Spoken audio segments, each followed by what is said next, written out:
amados. Dios les bendiga, muy buenas tardes para todos. Y bueno, estamos en semana de celebración. Ganó Colombia. Bendito sea. ¿Cuántos celebramos? ¿Cuántos vieron el partido? ¿Cuántos sufrimos celebramos esos goles de Luis Díaz? La noche soñada de Luis Díaz, ¿cierto? Bendito sea Dios. 2 goles contra un gran rival. Ganamos, nunca habíamos ganado a Brasil por eliminatoria. Y la verdad, una cosa, claro que si no le ganamos a este Brasil tan malo, si no aprovechamos este partido, ¿verdad? Difícilmente lo íbamos a hacer más adelante. Pero bueno, el que gana es el que goza. Ganar siempre será bueno. Y la verdad es que para todos nosotros como colombianos, pues el fútbol, este tema, pues se convierte en un aliciente. Se convierte en algo que nos motiva, en algo que nos alegra, sobre todo en momentos tan difíciles como los que está viviendo el país, en temas de seguridad, de manera especial, y también en temas económicos. Recordemos que la situación económica del país, pues desafortunadamente no es muy buena. Según dicen los analistas y el mismo ministro de Hacienda reconoce que no ha sido, este segundo trimestre no ha sido nada bueno para la economía y que estamos a esto de volver a entrar en una recesión después de hace muchos años. O sea que volvemos a una economía como la de la pandemia, imagínate, donde todo estaba tan quieto como cuando estaban los confinamientos. A eso nos estamos exponiendo hoy en día y que Dios nos ayude, que le dé sabiduría a aquellas personas que tienen que tomar las decisiones importantes para que la economía se pueda reactivar. Es un hecho que esto pues afecta a todos y afecta de manera especial en las deudas. De hecho, recordar eso, era un tipo que estaba endeudado, estaba llevado de deudas y llegó a un banco pues a golpear la puerta, que le empezaran plata y que señorita, es que vengo que me hagan un préstamo. Y yo, no, pues claro, ¿cuánto necesitan? Dice, no, pues ¿cuánto tienen? No importa lo que tengan, pero présteme algo, porque este tipo debía hasta la risa. Y la gente se burla de eso, ¿no? Porque uno ve hasta en las redes sociales, veo un bebé que salía y decía, lo bonito que llegar a fin de mes sin deberle nada a nadie y poderse darse un gusto en lo que quiere. Dice, a mí nunca me ha pasado, pero debe ser muy bonito, decía el mismo tipo que lo ponía. Parece una ilusión, pero sin el ánimo de amargarle el día, quisiera hablarles en esta tarde de una deuda que todos tenemos. Les aseguro que es una deuda que todos tenemos. Y si no todos, por lo menos en su gran mayoría, podemos afirmar que tenemos una deuda pendiente. Y de pronto usted se pregunta, no, pero por pastor, ¿con qué o con quién? A mí hace rato me borraron de la cartera, pastor. No se ponga a jugar con eso. Sí, se trata de nuestra deuda con la oración. Tenemos una deuda con la oración, porque sabemos lo importante que es, lo necesaria que es. De hecho, como iglesia estamos haciendo un estudio todos los días miércoles, a través de en YouTube, en Facebook, usted ve las transmisiones, en el culto virtual estamos haciendo un estudio muy bonito sobre la oración y usted no debería perdérselo. Y ese estudio nos recuerda la importancia, el valor de la oración. Sin embargo, en su gran mayoría, las personas de la iglesia reconocen que no oran todo lo que deberían. Y usted puede levantar su manito. ¿Cuántos que están acá están de acuerdo que deberían orar más? ¿Sí? Diga, pastor, con la mano en el corazón, yo siento que yo debería orar más, ¿cierto? Entonces, esa deudita la tenemos. Yo creo que sí. Yo creo que en su gran mayoría, como creyentes, la tenemos. Y hay muchísimas excusas respecto a esto. Una de las más comunes es, pastor, pero es que ¿a qué horas? No queda tiempo, pastor. Pero seamos realistas. El problema es falta de tiempo. Porque los mismos que no encuentran tiempo para orar, generalmente encuentran tiempo para ver películas, para ver series, para ver videos en YouTube, para entrar a Instagram, a instruirse en TikTok, a llenarse de sabiduría en TikTok.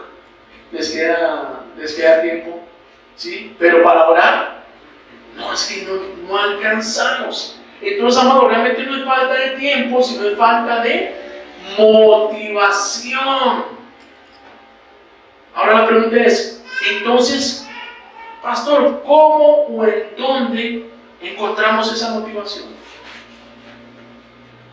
¿Dónde la encontramos? Más fácil que la motivación para orar. Y yo creo que todos tenemos la respuesta. En las crisis y en los problemas. ¿Sí o no? Porque cuando estamos en la mala, ahí sí que hacemos. Diosito lindo, Chuchito, Padrecito Santo, ayúdame por favor, por Dios. ¿Cierto? Cuando estamos en la mala, ahí sí es cuando oramos. Pero ¿por qué aprender a orar por las malas? ¿Por qué tener que esperar a entrar en un problema, en una crisis profunda para empezar a orar como deberíamos? ¿Dónde encontramos la fuerza o las ganas para orar cuando no estamos en crisis? Cuando todo está marchando bien, ¿dónde encontramos la fuerza? Es por esto, para responder a esta pregunta, que el Espíritu Santo nos tiene en esta noche un mensaje titulado ¿Cómo crecer en la oración? Esa es la pregunta que el Espíritu Santo nos va a responder en esta noche. ¿Cómo hacemos para encontrar fuerzas para orar, motivación para orar, para mejorar nuestro tiempo de oración? ¿Cómo vamos a hacerlo? Y para ello, pues claramente vamos a estar yendo a la palabra del Señor, donde vamos a estar viendo 3 pautas que nos van a ayudar a fortalecer nuestro hábito de oración. Porque una verdad que el Espíritu Santo nos quiere dejar clara en esta tarde, y es que podemos crecer en el hábito de la oración. Podemos crecer en el hábito de la oración. Me gustaría que su hermano esta tarde que le tenemos que orar más. Mira que tenemos que orar más. Tenemos que orar más. Eso es lo que el apóstol Pablo le está diciendo a la iglesia de Tesalónica, porque vamos a continuar con nuestro estudio de la segunda carta a los tesalonicenses. La iglesia de Tesalónica, como sabemos, recordemos, era una iglesia que estaba siendo perseguida, que estaba siendo confundida, que estaba siendo muy atacada. Entonces Pablo les escribe para darles instrucciones a ellos respecto a este ataque que estaban viviendo, y sobre todo para esclarecer los sucesos que tenían que ver con la segunda venida de Cristo. ¿Cuántos sabemos que Cristo viene, que Cristo pronto regresa? Entonces Pablo les escribe a ellos: mientras esperan la segunda venida de Cristo, mientras esperan el retorno de Cristo, dentro de otras cosas a las cuales deberían dedicarse, era una de ellas a orar más. Deberían estar orando más mientras esperan el retorno de Cristo. Eso es lo que les dice en su segunda carta, en el capítulo 3. Quiero compartirles en esta noche los versículos del 1 al 5. Según el Tesalonicenses, capítulo 3, versículo del 1 al 5, dice la palabra del Señor: por último, hermanos, oren por nosotros para que el mensaje del Señor se difunda rápidamente y se le reciba con honor, tal como sucedió entre ustedes. Oren además para que seamos librados de personas perversas y malvadas, como orábamos hace un instante, porque no todos tienen fe. Pero el Señor es fiel, y Él los fortalecerá y los protegerá del maligno. Confiamos en el Señor, en que ustedes cumplen y seguirán cumpliendo lo que hemos ordenado. Que el Señor lleve sus corazones a amar como Dios ama y a perseverar como Cristo perseveró. Amén y amén. Que el Señor bendiga su palabra en esta tarde. ¿Qué les parece si oramos al Señor? Sí, antes de que vayamos a la palabra. Si tienes tu Biblia en física, acércala al corazón, acércala ahí en esta tarde. Señor, gracias por tu bendita palabra. Gracias por esta hermosa herencia. Gracias por esta bendición, Dios mío. Padre bueno, tenemos tantas ganas de escucharte, Señor. Yo sé que aquí hay personas que aman tu palabra, que aman tu voz. Por favor, concédenos esto, Espíritu Santo, el poder escucharte y saber que eres tú quien nos está hablando, Señor. Sea fortalecidos y obtener respuestas a las preguntas que tenemos para la vida, Señor. Te lo rogamos en el nombre de nuestro Señor y nuestro Salvador. Llévate todo distractor, llévate el cansancio, que nuestra mente, que todo nuestro ser, Señor, pueda estar atento a tu voz en esta noche. Te lo rogamos en el nombre del Señor Jesús. Amén y amén. Muy bien, aquí está el tercer capítulo de esta segunda carta a los tesalonicenses. Ya hemos estudiado el primero y segundo capítulo, hoy entramos ya al tercero. Y vemos esas instrucciones que el apóstol Pablo le está dando a la iglesia. Ahora, ¿cuál es la primera recomendación que el apóstol está haciendo para la iglesia? Versículo 1. Por último, hermanos, oren. ¿Por quién? Por nosotros, para que el mensaje del Señor se difunda rápidamente y se reciba con honor. Otras versiones dicen para que la palabra de Dios sea glorificada, es decir, para que las personas sean salvas, ¿sí?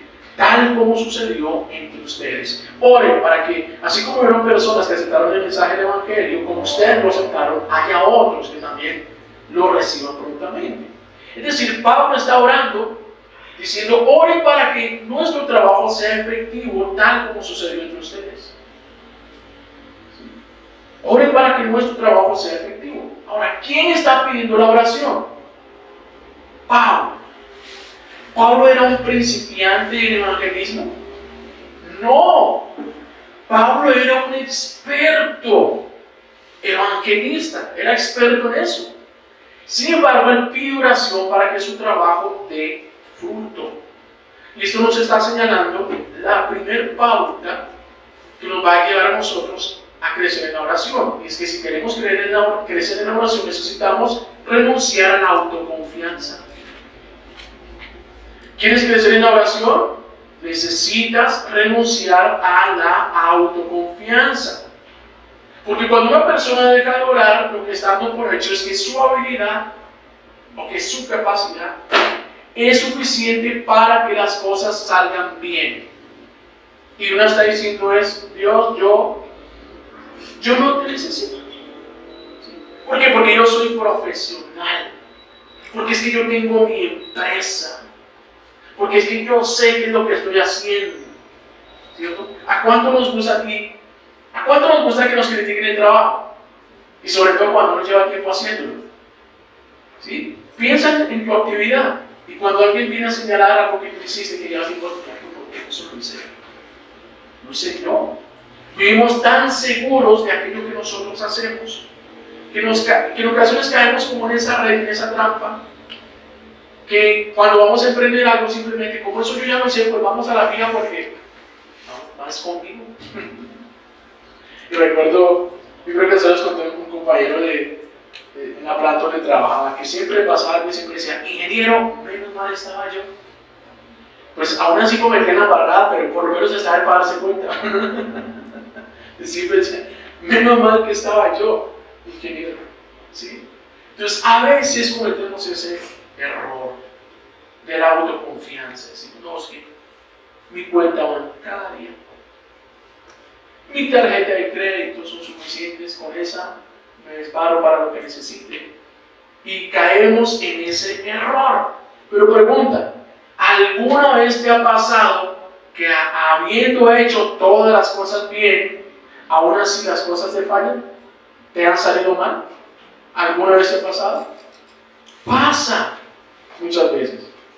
Que teóricamente hicimos todo bien, hicimos todo lo correcto y sin embargo las cosas salieron mal. Por eso el adagio de los abuelos, ¿no? Decía, amigo, recuerde que el pan a veces se quema en la puerta del horno. A veces estamos teniendo todo listo, algo falla de último momento y las cosas no salen bien. Y esa es una realidad de la vida. La realidad de la vida, ¿cuál es? Que nosotros no controlamos todas las cosas. De hecho, la gran mayoría de cosas nosotros no las controlamos. De hecho, tenemos un gran problema para controlarnos a nosotros mismos. Tenemos un gran problema para controlarnos a nosotros mismos. Pero hay alguien que sí controla todas las cosas y nada se sale de su control. ¿Sí? Es por eso que necesitamos renunciar a la autoconfianza y orar. Y algunos dirán, pastor, pero lo que uno escucha allá afuera de los gurús que hablan de autosuperación es que para ser exitoso uno debe creer en uno mismo. Porque la gente que no cree en sí misma, entonces esa gente no sale adelante. Pero respecto a esto, ¿qué es lo que dice la Biblia? Que cada uno no debe tener un concepto de sí mismo más alto del que deba tener. Es decir, lo que la Biblia dice es que nosotros debemos tener una imagen de nosotros mismos, una imagen saludable. ¿Una imagen saludable? Sí. Pues uno con una pinta como esta pues tiende a sentirse superior. ¿Sí? Pero no debería ser así. ¿De qué se trata una imagen saludable? Reconocer que yo no soy ni más ni menos. Esa es una imagen saludable. Una imagen saludable, no soy más que nadie, pero tampoco soy menos que nadie. Sin importar género, sin importar edad, sin importar título, estatus social, no somos menos que nadie. Tenemos el mismo valor, la misma dignidad delante de Dios. De hecho, el mismo apóstol Pablo, un hombre tan exitoso, un hombre tan efectivo, él da su opinión respecto a dónde nace su capacidad. ¿Qué dice Pablo respecto a su propia capacidad? Miren lo que dice la carta a los Filipenses, capítulo 4, versículo 13, un versículo muy conocido. Dice Pablo, Filipenses 4:13 dice, todo lo puedo en Cristo que me fortalece. ¿Sí? Y recordemos el contexto de ese todo lo puedo, ¿no? No es que como todo lo puedo, es que puedo volar, que puedo botarme de un quinto piso sin que nada me pase. No son esas locuras. Pablo está diciendo esto dentro del contexto de contentamiento. Él está diciendo, yo sé vivir en abundancia, yo sé vivir en escasez, sé estar en playa alta y sé estar en playa baja. Todo lo puedo en Cristo. Todo lo puedo en Cristo. La pequeña diferencia, todo lo puedo, sí, pero ¿en quién? En Cristo que me fortalece. Es decir, Pablo está reconociendo que su capacidad, más que la capacidad del mismo, su capacidad estaba en la obra de Dios dentro de él. En otras palabras, es Dios quien me hace capaz. Eso es lo que está reconociendo el apóstol Pablo. Que Dios nos hace capaz. Por eso nosotros, eso es lo que nosotros necesitamos reconocer, que Dios sí nos da la capacidad, que no podemos depender de nuestra propia capacidad. Ahora, si Dios nos permite hacer muchas cosas más allá de nuestra propia capacidad humana, porque esto era lo que lograba Pablo, eso no significa que debamos dejar de estudiar o dejar de prepararnos. ¿Sí? Y entonces que no necesitamos ser excelentes, sino prepararnos en aquello que nosotros hacemos. Porque si lo que vale es la capacitación, o sea, si lo que vale es la fe, imagínense llegar, usted está enfermo, ¿cierto? Apendicitis, Dios nos guarde, ¿cierto? Y empieza a correr por acá, y empieza a correrse en él y dice apendicitis, listo, llega allá. Y usted llega donde el doctor, donde el cirujano, y por lo menos mi papá fue así, cuando una vez fue que le operaron de un ojo, él fue remitido por otro doctor, pero cuando él llegó allá, no conocía al doctor y dijo, ¿usted quién es? O sea, ¿qué doctor? Dice, no, yo soy el doctor fulano de tal, soy especialista en tal esto, tengo información. Dijo, bueno, pues, y lo vio que era adulto, ya maduro, dijo, listo, opérenlo. Pero imagínese usted llega al centro médico, digo, ¿usted quién es? El doctor dice, no, pues yo no sé mucho de eso, yo era ayudante en una droguería, ¿sí? Yo cirujano no soy, pues yo he visto cómo lo hacen, pero yo tengo fe, vamos a orar. ¿Usted se deja ir? No, yo prefiero un ateo pero bien estudiado, diría alguno. ¿Cierto? Un ateo pero que esté seguro realmente de lo que está haciendo, porque es algo demasiado demasiado delicado. ¿Sí? ¿Cuál es el punto? Que nosotros necesitamos prepararnos, planear y hacer las cosas como si todo dependiera de nosotros y orar sabiendo que los resultados dependen de Dios. Debemos hacer todo como si dependiera de nosotros mismos, pero orar sabiendo que los resultados dependen de quién, solamente de Dios. Esta fue la clave del evangelista más efectivo de todos los tiempos. Pablo era un hombre estudioso, Pablo era un hombre que se preparaba. Y uno lo ve en la cárcel en sus últimos días diciéndole a Timoteo, tráeme por favor los libros, los pergaminos que necesito seguir estudiando. Él se estudiaba, se preparaba, pero por encima de todas esas cosas que hacía, oraba. Porque él entendía que sin la oración no iba a ser efectivo en lo que estaba haciendo. Entonces recordemos, ese confiar en el poder de Dios y renunciar a nuestra autoconfianza no es un llamado a dejar de trabajar. Estamos entrando en el capítulo 3, ¿sí? Y el capítulo 3, como lo vamos a la próxima semana, habla muy duro respecto a la necesidad de trabajar. Pero Pablo, antes de hablar respecto a la necesidad de trabajar, dice, antes de trabajar, ¿qué necesitan hacer? Orar. Necesitan orar. Y eso es lo que hacía Pablo. Pablo oraba sabiendo que su labor era difícil.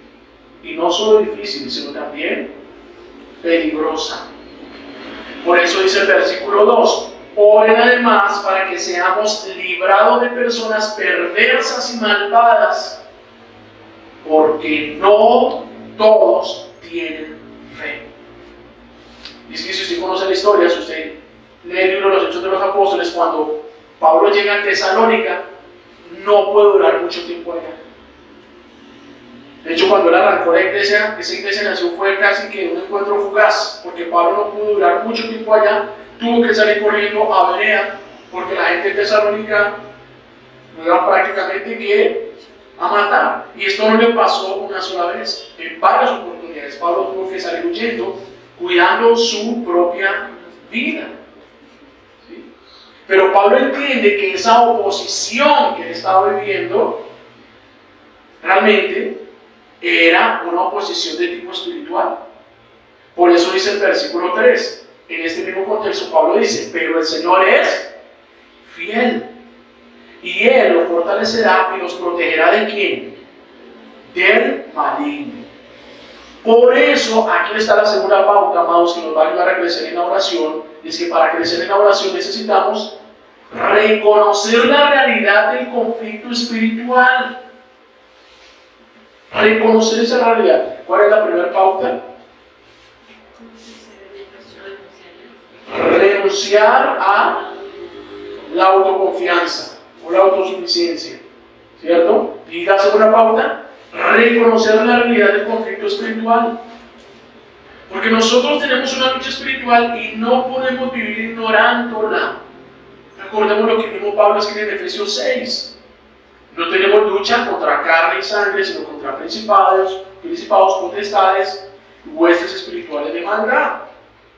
Y en esto hay una verdad, y es que muchos se equivocan enfrascándose y peleando con las personas, en peleas con las personas. No, pastor, es que tuvo un problema con fulano.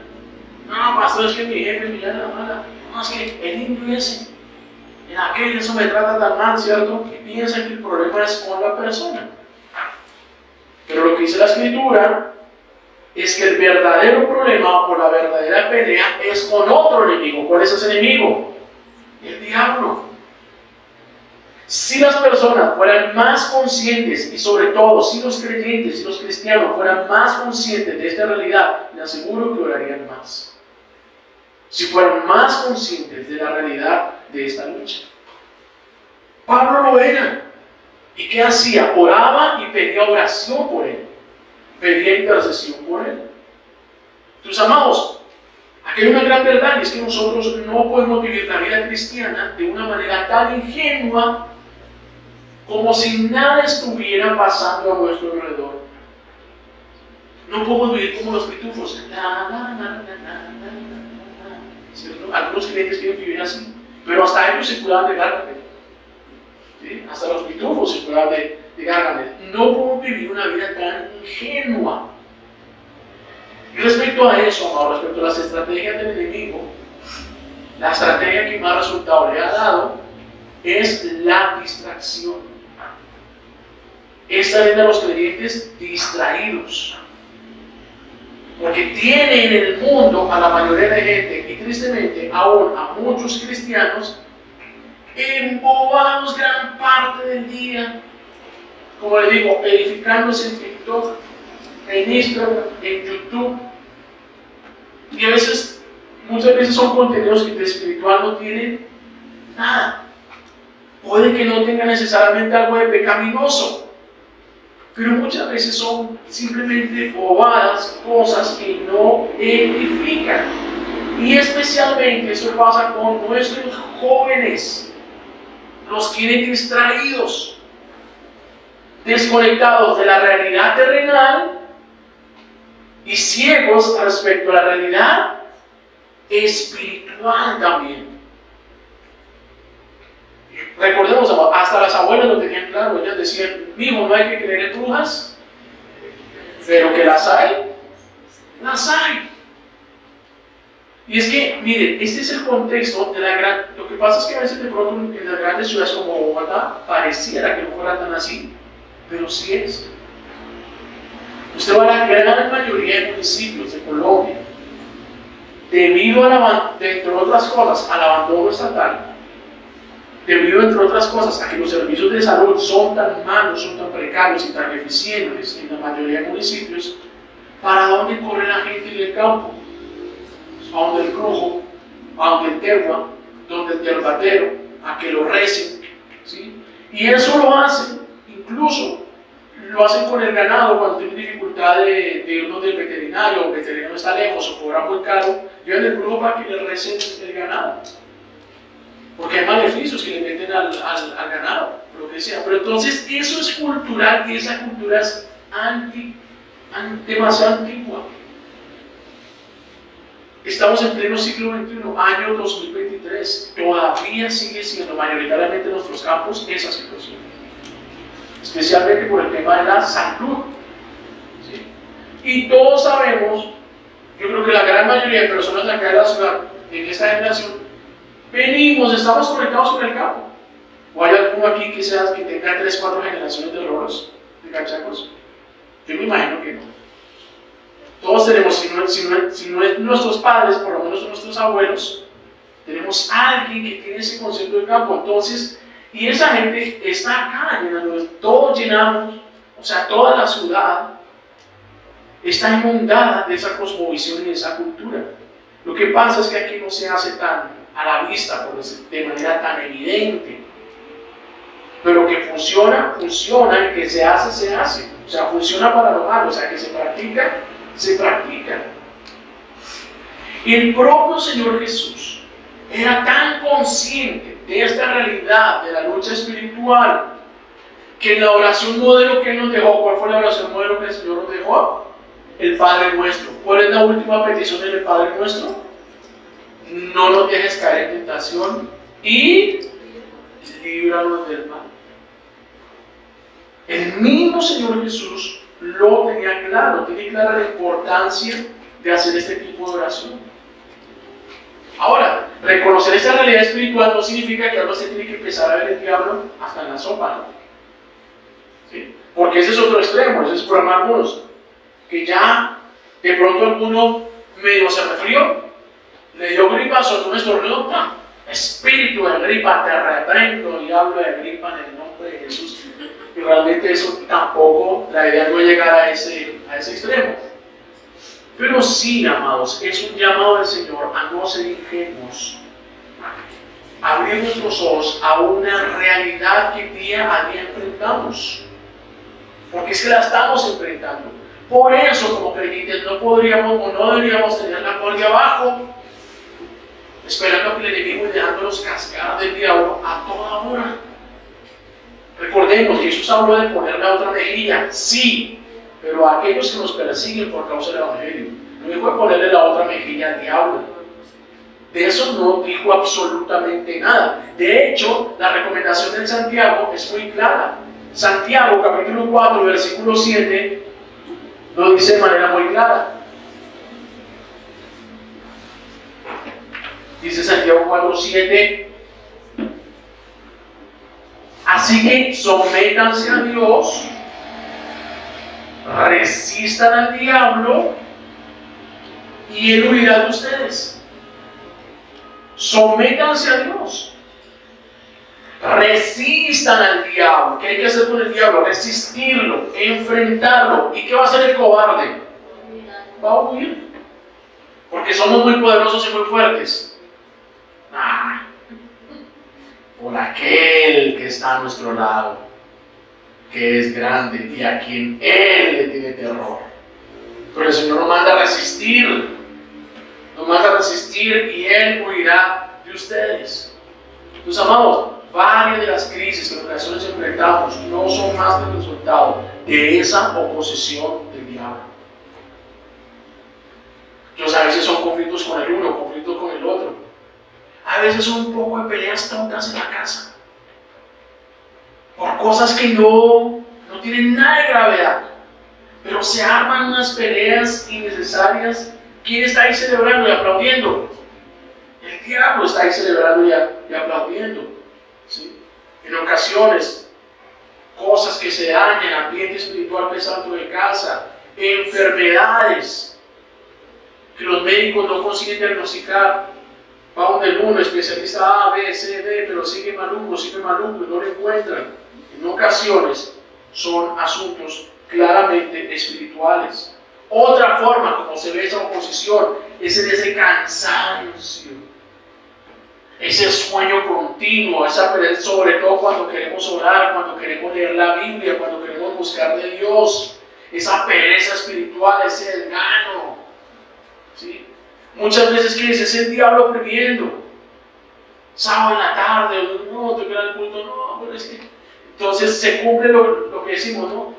Fueron retenidos por el espíritu de Satanás y cobijas no los dejaron llegar, ¿cierto? ¿Qué es eso, amados? Eso es síntoma de oposición espiritual. Cada vez que te quieres acercar al Señor y empiezas a tener ese cansancio, ese desgano, ese sueño, ese diablo corrompido, debemos orar y soltarnos de eso. Eso se ve mucho, amados, se ve mucho en el campo misionero. Ese tipo de ataques espirituales se ve mucho en el campo misionero. Veía cuando empezó el proyecto de implantación de la iglesia, la Gran Comisión en la capilla, en esta semana de implantación de planeación anual, recordábamos eso. Cuando empezó el proceso de implantación en la capilla, el primer pastor de la Gran Comisión que estuvo allá, a causa de la oposición que le hicieron, él se empezaba a predicar, se ponía a predicar, y en algún momento se empezaba a vomitar sangre. De la oposición y de la opresión que había en contra de él. Esto es real, Pablo lo tenía muy claro. Oren para ser librados de ese tipo de personas. Y ese no es un problema, o sea, ese no es un riesgo de los pastores, ese es un riesgo de todo creyente. Ese no es un riesgo, es un peligro de los pastores, no, es un peligro de los creyentes, y no es para que quedemos. ¿Y ahora qué vamos a hacer? No. Y debemos tener claro que ahora que estás en Cristo, por más razón el enemigo busca atacarte de diferentes maneras. La iglesia en Tesalónica estaba siendo atacada. ¿Quién estaba detrás de la persecución sobre la iglesia? El diablo, claro que sí. Pero, dice el apóstol Pablo, esto es lo que le recuerda a él, el versículo 3, le recuerda a la iglesia. Pero el Señor es fiel. Y Él los fortalecerá. ¿Y qué más va a hacer? Y los protegerá del maligno. Él los fortalecerá, los protegerá del maligno. Salmo 91, lee ese salmo. Salmo 91, salmo la protección de Dios. De cuántas y diversas maneras el Señor nos está librando. Y esa es nuestra realidad. ¿Es realidad la guerra? Sí. ¿Es realidad la oposición? Sí. Pero la mayor realidad es que cada día el Señor nos está librando de tantas maneras que ni siquiera nosotros nos damos cuenta. Ni siquiera nosotros nos damos cuenta. Pero esa es la vida, a veces como que deja que el enemigo se acerque un poquito y nos mete un bailado como para que hola, despierte. Despierta, ora. Ora. Ora por lo que estás enfrentando. ¿Sí? El Señor es fiel, Él los protegerá del maligno. Tiene la secuencia en el versículo 2, dice, oren para ser protegidos, ¿cierto? Y en el versículo 3 dice, Dios los protegerá del maligno. Porque la protección es una consecuencia natural de la oración. Recordemos lo que decían las abuelas, el proverbio de las abuelas. Cristiano que no ora, el diablo se lo devora, decían las abuelas. Cristiano que no ora, el diablo se lo devora. Pues como estamos en una realidad, en una lucha espiritual, necesitamos orar más. Necesitamos orar para que el Señor reprenda esa oposición espiritual que aunque no la vemos, por la palabra tenemos claro que está ahí. Cada vez que oramos, hay oposición. Miren un escenario de oposición a la oración, es lo que nos presenta el libro de Daniel. Daniel llevaba tiempo orando al Señor, pidiendo una respuesta por la situación específica en su pueblo que estaba en el exilio. Él quería entender la situación, quería una respuesta al Señor. Y miren lo que él mismo expresa. Daniel capítulo 10, versículos 2 al 14. Cuando viene la respuesta del Señor a través de un ángel, dice, entonces me dijo, no tengas miedo, Daniel. Y eso es importante, en medio de esta guerra, no debemos tener miedo. Reitero, no es para que quedemos asustados, no tengas miedo. Tu petición fue escuchada desde el primer día en que te propusiste ganar entendimiento y humillarte ante tu Dios. Desde la primera vez que hiciste la petición, el Señor escuchó. En respuesta a ella, esto de acá, versículo 13.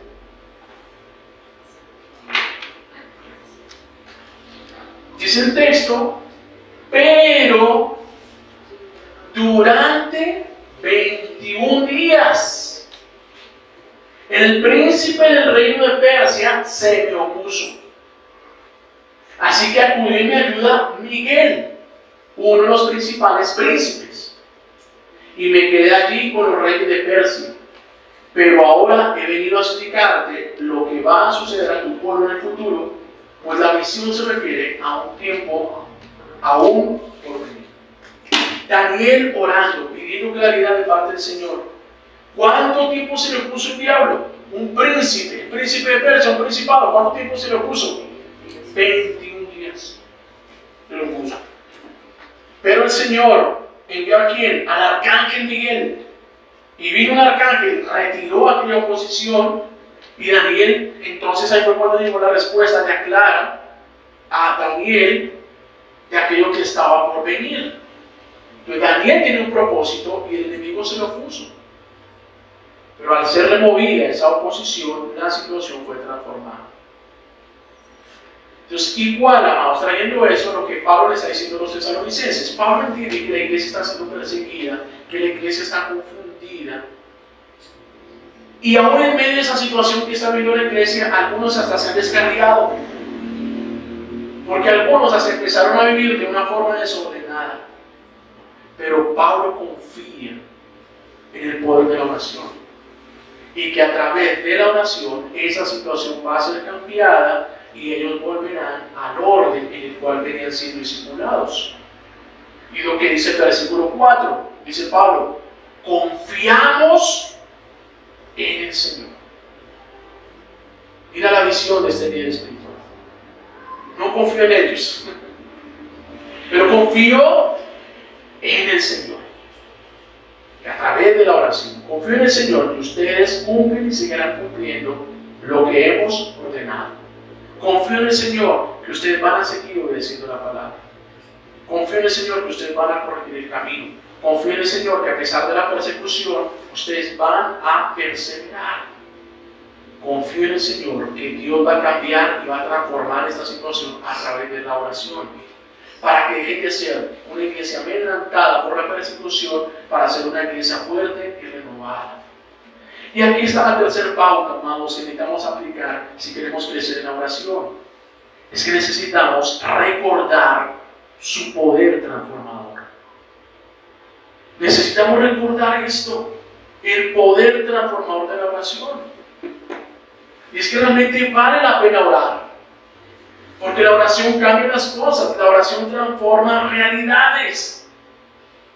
Hay infinidad de testimonios. Y usted debe tener sus propios testimonios de las veces, las ocasiones que el Señor le contestó su oración. Recuerdo mucho, de manera especial, el testimonio de George Mueller, a inicios del siglo XIX. Este varón fundó un orfanato donde diariamente, empezó con lo pequeño, empezó dando alimento y pan a un grupo pequeño de niños, pero era tal la pobreza en Inglaterra en aquel tiempo,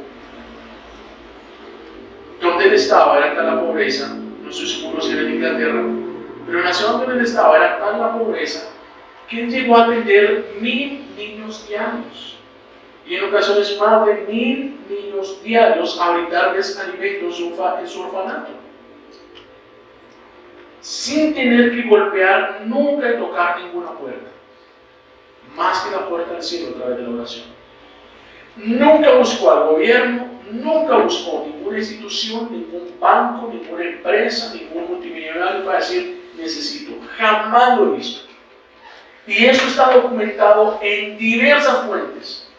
Esta no es la versión de uno solo. No, hay diversas fuentes que certifican lo mismo de la historia de Mueller, que nunca tocó una puerta humana. Pero un buen día no hubo pan en la mañana. Eran más de las 10:30 de la mañana y no había pan para darle a más de 1000 niños. Y la desesperación pues se apoderó de todo el personal. Y la gente fue a buscar a Mueller. Pero vayamos a tal lado, venimos con tal persona, así nos colabora, porque esto dijo no le pido nada al hombre. Mi pacto es con Dios. Y lo que hizo Mueller fue entrar a su habitación y orar. Una oración tan larga como esta: Padre de los huérfanos, falta pan.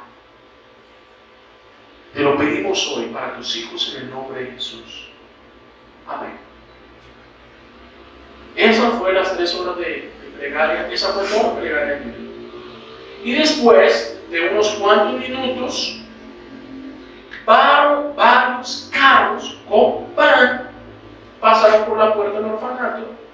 Dentro de los carros y el chofer se va, busca a Mueller y dice: señor Mueller, fue a entregar estos panes o estos pollos a la familia real en el castillo y dijeron que estaban pasados, que estaban demasiado horneados y que para no perderlos lo mejor era dárselos al orfanato. Entonces aquí estamos.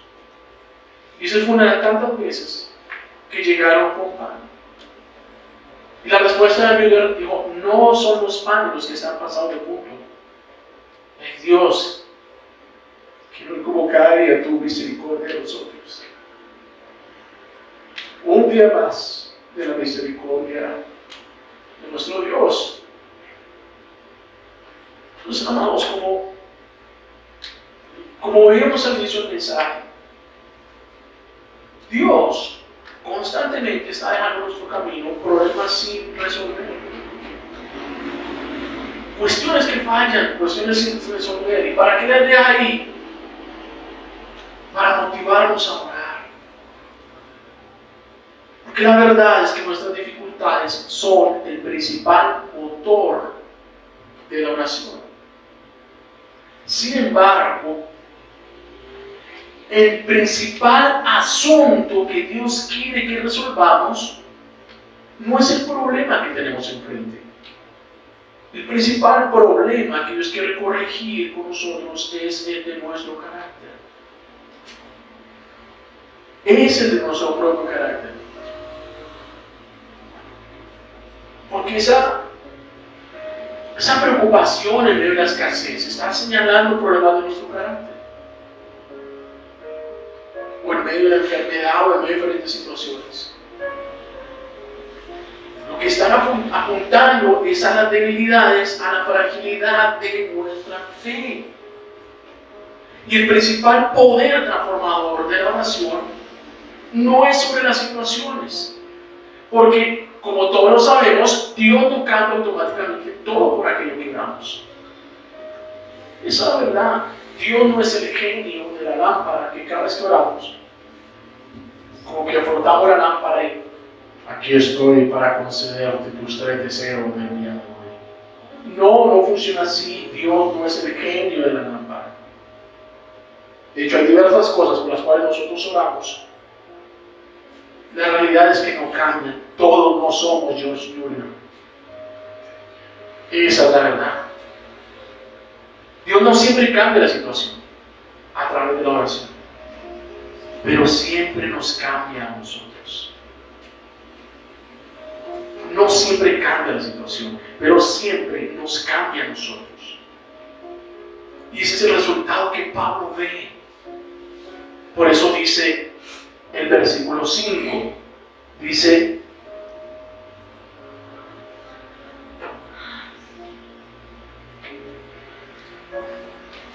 que el Señor lleve sus corazones a amar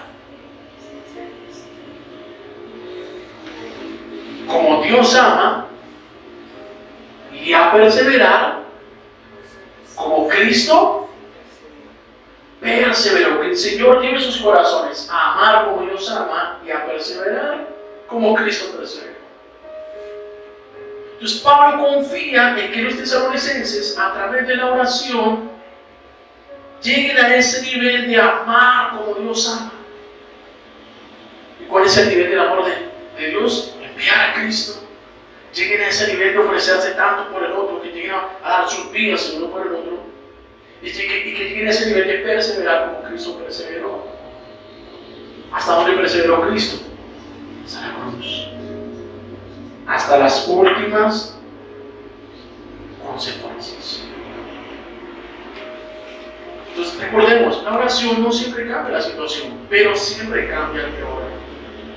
Y eso es lo que Dios quiere hacer con nosotros a través de la oración: cambiarnos, transformarnos, para que podamos amar como Cristo ama, perseverar como Él perseveró. En general, vivir como Él vivió. Vivir como Cristo vivió. Y lo que vemos en este texto es esa interacción entre Dios y sus hijos por medio de la oración. Sus hijos oran para el cumplimiento de sus propósitos, oran para la extensión del Evangelio, y a través de la oración Dios los guarda, Dios los protege y Dios los transforma. Qué lindo es el Señor en esa interacción. Y que lo que nos presenta la palabra es a nuestro Padre, o nos presenta a un Padre diferente a los padres terrenales. Porque tristemente este es uno de los errores más comunes que nosotros como padres cometemos con nuestros pequeños. Porque muchas veces cuando vienen nuestros pequeñitos y vienen con sus cosas de niños y vienen a hablarnos con sus cosas de niños, generalmente nosotros menospreciamos lo que ellos dicen, porque son cosas de niños, porque estamos muy ocupados, porque es un color que no rayó, porque es una mariposa que tiene una ala cuadrada. Son cosas de niños. Y nosotros estamos pensando: ¿cómo carajo voy a apagar la luz que no tengo? ¿Cómo voy a hacer esto? ¿Cómo hago para hacer aquello otro? Nosotros estamos tan en nuestro cuento que menospreciamos esas voces de nuestros niños. Pero el Señor, o la palabra, o el Espíritu Santo a través de la palabra, nos está mostrando a un Padre que siempre está dispuesto a escuchar nuestras pequeñeces. Porque esas son nuestras peticiones generalmente ante los ojos de Dios, son pequeñeces. Delante de la grandeza del trono de nuestro Padre, lo que nosotros le pedimos son pequeñeces, son alas cuadradas de mariposa. Son pequeñeces, sin embargo, y se acerca. Déjame ver. Quiero saber qué es lo que tienes para decirme. Quiero saber, me interesa. Esa pequeñez a mí me interesa. Sin embargo, él siempre está atento a ellas. Recordaba esta semana la historia de un padre que solo pudo asistir a la última reunión de notas de su hijo a final de año, ya para recibir la libreta final. Y dentro de lo que decía la profe en la reunión, era el reclamo a los papás, más que el reclamo, era el llamado de atención de los padres para que estuvieran atentos de sus hijos. Es que ustedes son padres ausentes. Decía, ustedes no saben cómo es que viven sus hijos, no saben lo que está pasando con ellos todo el día. Y si papá levantaba la mano y decía, mira, profe, yo soy ese padre ausente. ¿Cómo hago? Estoy pagando mi casa, las cuotas están demasiado altas, el banco me subió los intereses, ¿sí? Y tengo que trabajar, yo salgo de mañana, antes de que amanezca, tengo que ir a trabajar. Y yo llego ya tarde de la noche. Y generalmente cuando yo llego, mi hijo ya está durmiendo. Sin embargo, los tiempos que tengo para hablar con mi hijo, una forma de comunicación que tengo para hacerle saber que estuve ahí, porque yo llego, veo a mi hijo, lo abrazo y lo beso. Y le digo, hijo, te amo. Y yo sé que él está durmiendo. Yo sé que él no me está prestando atención. Sin embargo, lo que yo hago es que cuando estuve ahí, hago un nudo en la punta de la sábana, de su sobresábana, y se la dejo ahí. Y en la otra madrugada yo salgo, pero cuando él llega en la mañana y ve el nudo en la sábana, él ya sabe que yo estuve ahí, y que le di un beso y que le recordé, hijo, te amo. Y por ahora eso es lo que puedo ofrecerle a mi hijo. Curiosamente, el hijo de este señor era el número 1 en la clase. Recibió su libreta de calificaciones y tenía el primer puesto. Pero de alguna u otra manera este padre se había dado unas mañas de hacerle saber a su hijo que en medio de sus limitaciones estaba atento de él y que lo amaba. Y la verdad es que nuestro Dios no es como el hombre de esta historia, porque no es alguien que salga de madrugada y lo ponemos por la tarde. No, reitero, es alguien que está ahí atento 24/7 a nuestras pequeñeces. Sin embargo, este papá cada día nos sigue dejando pequeños nudos en la sábana, pequeños detalles en el día a día, pequeñas muestras de su amor, pequeñas respuestas, pequeños detalles que nos recuerdan cada día: papá estuvo aquí, mi papá me ama. En un chocolate caliente, en una cama tibia, en un hogar seco, llegar a esto. De que subiste a Transmilenio y milagrosamente había una silla y te fuiste sentado. Pequeños nudos en la sábana que nuestro Padre día a día nos está dejando. Porque nuestra historia no es la historia de un padre ausente, es la historia de hijos ausentes. Esa es la verdadera historia. De hijos que quieren estar en la calle. Es la historia de hijos a quienes les importa más la opinión de sus amigos que la anticuada opinión del viejo. El viejo. Esos somos nosotros. Somos un montón de hijos que nos encanta la calle, nos encantan nuestros amigos, nos encantan tantas tonterías. y hacemos mil cosas para sacar el cuerpo y no estar allá delante del viejo. Porque no estamos de acuerdo con él, porque no nos gusta todo lo que dice, porque nos pide cosas que a nosotros no nos gustan. Eso somos nosotros. Nuestra historia, la historia de esta relación, es la historia de unos hijos ausentes, envueltos en muchas cosas. No es la historia de un padre ausente. Sin embargo, él sigue estando ahí, esperando a que tal vez necesites algo para que te acuerdes de él y vengas a golpear la puerta. Si aquí estoy, necesito esto.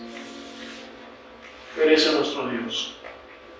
Alguien que está siempre atento a escucharnos para poder transformar nuestra realidad y para poder hacer de nuestras vidas algo que valga la pena. Poder hacer de nuestras vidas algo que valga la pena. Cristo vale la pena. Él quiere llevar a hacer nuestras vidas, vidas que cuenten, vidas que valgan la pena, vidas como la de Cristo, personas como Cristo. Eso es lo que Él quiere hacer con nosotros. Y para eso necesita que oremos. Para Él es importante que nosotros oremos. A Él le interesa, para Él es importante de esta manera seguir interactuando con nosotros diariamente, seguirnos transformando nuestra realidad. Seguirá transformando nuestra realidad de afuera, pero la principal realidad que seguirá cambiando es la realidad de nuestro corazón, hasta que lleguemos a amar como Él ama y a perseverar como Él persevera, hasta el final, hasta la cruz. Por eso quisiera que guardara esta frase en su corazón, y es que quien la oración consigue fortalecer a la persona de Jesús, se empieza a aparecer. Quien la oración consigue fortalecer a la persona de Jesús, se empieza a aparecer. Vamos siendo cambiados, vamos siendo transformados. Recordemos, amados, ¿queremos orar más? Renunciemos a la autosuficiencia, a la autoconfianza. Yo puedo solo, no.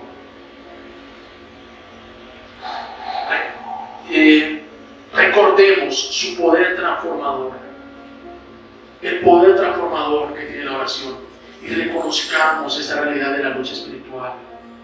Necesitamos orar porque esto es serio, en lo que estamos metidos es serio, es una pelea seria, y no debemos dejar que el enemigo nos viva golpeando por nuestra falta de consistencia espiritual, por nuestra falta, entre otras cosas, de oración.